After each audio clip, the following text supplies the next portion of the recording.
ஒரு பெண் பார்க்க போறீங்க அப்படின்னா பூ வாங்கிட்டு தான் போவாங்க இல்லையா? பெண் பார்த்து நீங்க முடிக்கிறீங்க, கன்ஃபார்ம் பண்றீங்கனாலும் பூ வைக்கிறதுனே ஒரு ஃபங்க்ஷன், ஒரு விழா. கல்யாணம் முடிஞ்சு வாழ்க்கையை ஆரம்பிக்கும் பொழுதும் முதலிரவுல அதிகமா உபயோகப்படுத்தப்படுறதும் மலர்கள் தான்.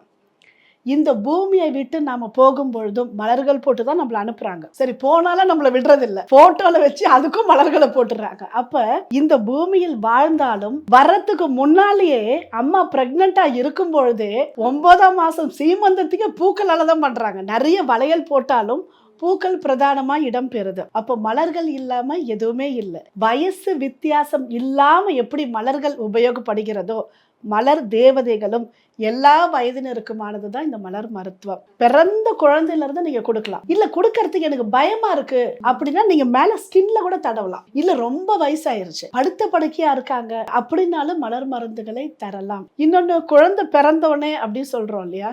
குழந்தை பிறக்கிறதுக்கே நாங்க மலர் மருத்துவம் கொடுக்கிறோம். நாங்க மலர் மருத்துவம் கொடுத்து நிறைய திருமணங்கள் நடந்திருக்கு. விவாகரத்துக்காக ரொம்ப வருஷமா கஷ்டப்படுறவர்களுக்கும் மலர் மருத்துவத்தின் மூலமாக விவாகரத்து கிடைத்து 2வது திருமணமும் நடந்திருக்கு. மலர் தேவதைகள் அற்புதத்தின் மூலமாக. கருத்தரித்தல் மையம்ன்றது இப்ப தெருவுக்கு ஒன்று அப்படின்ற ஒரு நிலையில நம்ம இருந்துட்டு இருக்கோம்.